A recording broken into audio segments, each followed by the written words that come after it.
The reading clerk will now call the roll. Adams. Jeffries. Adderholt. Jordan. Aguilar. Jeffries. Bacon. McHenry. Buchanan. Donalds. Buck. Emmer. D'Esposito. Zeldin. That could be the magic number right there, 5 votes against, but let's keep listening.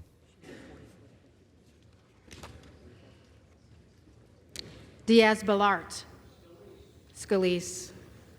I need to interrupt because he just lost a vote that he had gotten twice in a row, and that is from Brian Fitzpatrick from outside Philly. I know Congressman Fitzpatrick a little bit.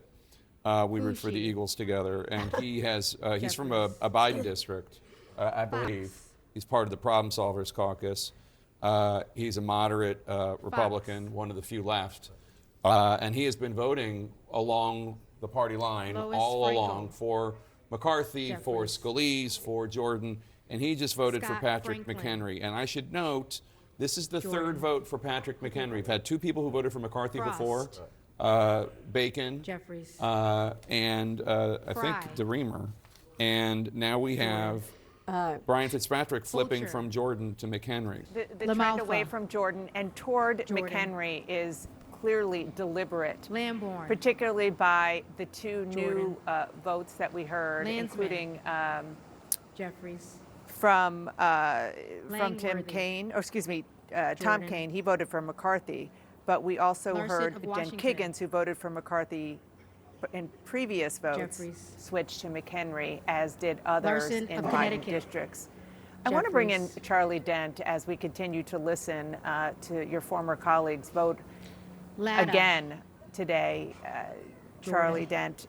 And, you know, as we're watching this, we should remember that what we're seeing play out is a battle for the heart and soul of the Republican Party. We have been talking for 7 years about the fact that this is Donald Trump's Republican Party. Lee of California. And what we're watching right now is your flavor of Republican, former Congressman Dent. The moderates, those who have been shoved aside and ridiculed as not real Republicans during the Trump era, flexing their muscle. Jeffries. Yeah, they've been threatened, they've been insulted, they've been mocked, they've been told they have no spines, they're invertebrate. Well, it seems like their spines are pretty damn stiff to me. They've had enough. This is a revenge of the rhinos. This is the Squish is striking back, and I am a proud card-carrying member of the Rhino, Squish, and Bedwetter Caucus, so I'm not saying that pejoratively. I'm saying these guys are standing up strong. But this is the fight that needs to happen. The institutionalists, the pragmatists, versus the Trump populists, who don't have any kind of a philosophy, a governing philosophy. They're just about making noise and causing disruption, versus the people who are serious about doing the business of governing and want a policy agenda. This is a real fight, and I'm glad it's happening. You know, obviously this is not politically very good for the Republican Party to do this in public, but the fight needed to occur years ago.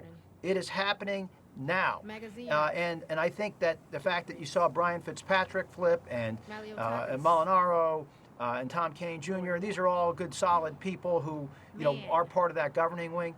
You're going to see more of this, and so the party really does need to figure out what it wants to become, because this is a total embarrassment, and Jordan needs to withdraw. You know, if they can't get Patrick McHenry in there as the interim speaker, then they're going to have to put together this bipartisan coalition I've been talking about. I don't see a way out, because the pro-Trump guys, they're not going to vote for somebody like a Scalise or an establishment type. And now it looks like these establishment types aren't going to support the Jim Jordan type of bomb throwers and noisemakers. So they're really at an impasse. So with that vote by Congressman Mike Simpson of Idaho, for Steve Scalise against Jim Jordan. Jordan is Stansbury. now officially Jeffries. worse off right now, with the roll call not even done, than he was yesterday. He Stanton. has now 23 votes Jeffries. against him. Yesterday, the roll call, when Sauber. it ended, he was 22 votes Westerman. down. And the day before, you might remember, he was 20 votes down. We are expecting at least 2 more no votes to come down. So far, we have counted a net loss of 3. Again, with the caveat that anything could change Steele. at the end of the vote. People do sometimes Jordan. flip, although we have not seen that in this Stefanik. balloting. What we saw with McCarthy was there was a lot of horse trading and people were moving in his direction. With Jordan, they went the other way. So there's the message here to him is, you know, give it up. There's nothing you can tell us you want to do for us anymore that will get you this job. And it's who went the other way. I think the Yes, problem is it's who that went- there are 20 that just do not like him for various reasons. 20. Some of them don't like him because they don't want to reward the rebels that put them in this position. Some of them don't like him because he's an election liar and denier.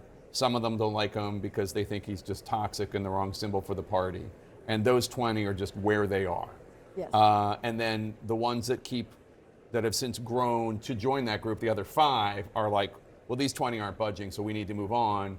And Jordan's not getting the message, so I'm going to join. Right. Also, to David's point about what districts, and you mentioned this, what districts they come from, they know there will be political backlash if Jim Jordan is the Speaker of the House. And they want to hold on to their districts at the end of the day. One of the things, Melanie Zanona reported this 2 days ago, I just think it's been so interesting. The No Jordan bloc has privately been keeping no votes in their back pocket so that every vote that happened, they knew it was going to be going in the wrong direction for Jordan, that there would be more no's. And I think part of her reporting was that actually some of them drew straws because they're scared of him. Scared of Jordan? Of Jim Jordan. So, like, who's going to be the first one out there with the no? What are they scared of? Well, I think that he has proven himself to be a bomb thrower and toxic and controversial, and he will go after them. And most of them, the only thing they have to worry about is a primary. Most of them are in safe Republican districts. The only thing they have to worry about is a primary. And we know from history, if the Freedom Caucus and Donald Trump get against you in a Republican primary, you could have trouble. Which is why I think it's noteworthy that David raised it earlier, and you talked about Fitzpatrick from your area of Philadelphia. These are the guys who have to go home to competitive districts. They need to win at least independent votes, if not some Democratic votes, to keep their jobs. And the people in the Philadelphia suburbs don't get to take 17 days off from picking up their kids at school. They have to figure out who's going to get them. And so I think they watch this and they say, what the hell? And the other thing is, Manu said that there's no path for Jordan. It's not just that there's no path. The path is increasingly heading off a cliff, right? It's not just it doesn't exist. It's getting worse and worse and worse. It's also an incredibly difficult job in the sense that Gloria was talking about the potential trade-offs, right? The state and local tax thing that the New York Republicans are so high on. If Jordan gave them that, then his right, the Tea Party Freedom Caucus guys would say no, because they are against that. When you have such It's not a fiscally conservative position Right. to When do you have that. such a narrow majority, you can't do horse trading, because anything you give to this side angers this side. You have to go, if you have such a narrow Let's go majority. to Manu Raju. I'm sorry, let's go to Manu Raju right now, who's interviewing members of Congress. Okay, this went in the wrong direction for Jim Jordan. He clearly does not have the votes to be Speaker. He lost more Republican votes. Is it time for him to withdraw? That's a question for him. I think we're going to go to conference here shortly and see which direction we're going. But is this a problem for your party, for him to continue on without a path to the speakership? Look, it's a problem for the party that we're in this place to begin with, and it's 4%, 8 members here, crazy members led by Gates, that put us in a bad situation. Let's listen in. 429, of which the Honorable Jim Jordan of the state of Ohio has received 194. The Honorable Hakeem Jeffries of the state of New York has received 210.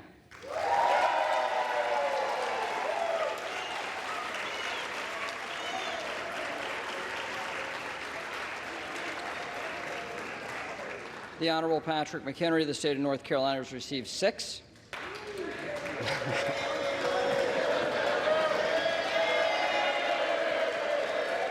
right, the House will come to order. The House will come to order. The Honorable Baron Donalds of the state of Florida has received 2. The Honorable Tom Emmer of the state of Minnesota has received 1. Lee Zeldin of the state of New York has received 4.